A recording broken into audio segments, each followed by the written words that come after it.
So the information that we're getting, we want to know what his aerobic capacity is. So that's how efficiently his muscles are able to use oxygen.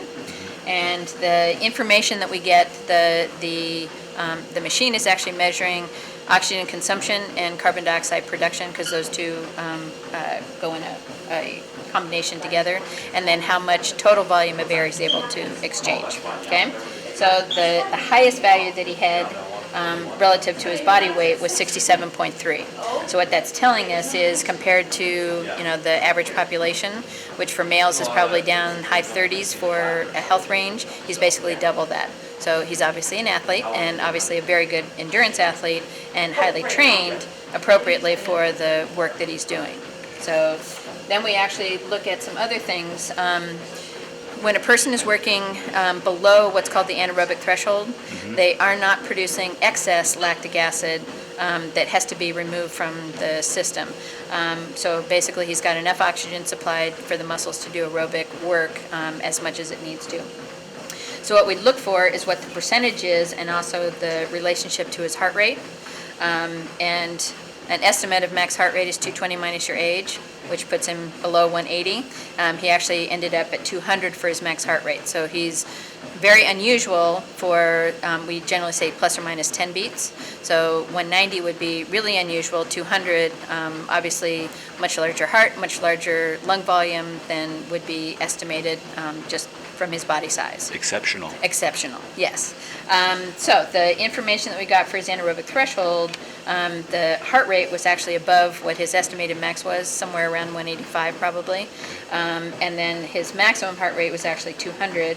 And then if you take that as a percentage of his max VO2, he's about 90%. We say typically between 60 and 80% of max VO2 is the anaerobic threshold for most people. So a strength athlete that has a higher percentage of anaerobic muscles, the fast twitch muscles, theirs is going to be about 60. A normal person that has done some training might get up as high as 80. The fact that he's at 90, if he's running at the same speed as somebody else who's above their anaerobic threshold, he's able just to maintain that same pace with no problem.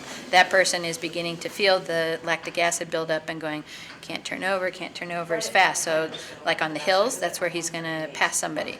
That's where he's going to be able to draw ahead of somebody. Why don't you want lactic acid? Lactic acid actually, what you want is to be able to use the aerobic energy sources, because there's no negative byproduct. Lactic acid actually changes the pH of the body, and it's not so much anything specific other than the enzymes. So the enzymes that work in the muscle to allow the aerobic metabolism to work, if you are more acidic, they don't work as fast. So that slows down the production of the energy that you're trying to get. And at some point you'll just stop. At some point you just stop, which is actually what he did. We could tell in the last minute his legs weren't turning over as fast as they could. So that means that his fast twitch muscle fibers that were trying to help out the slow twitch were still going, but they didn't have the capability of maintaining the speed that he needed. And you're able to identify he has more slow twitch muscles than fast twitch muscles? Mostly because of the high anaerobic threshold, but also the second graph that we look at is how fuel is used. Okay. So the blue is the carbohydrate, the red is the fat. And typically a person starts off with a high amount of carbohydrate and it falls off very quickly. And then fat actually has to go up. So he not only has a high percentage of slow twitch muscle fiber using the fat effectively, but he also has done a really good job of training and supplying the fuel that he needs for his fast twitch muscle fibers.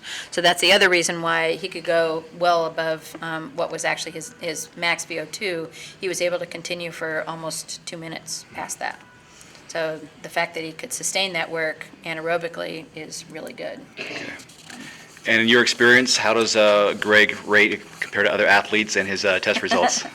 Compared to the other athletes that we've trained in here, or not trained, but tested in here, for his age, he's well above anybody that we've had in here.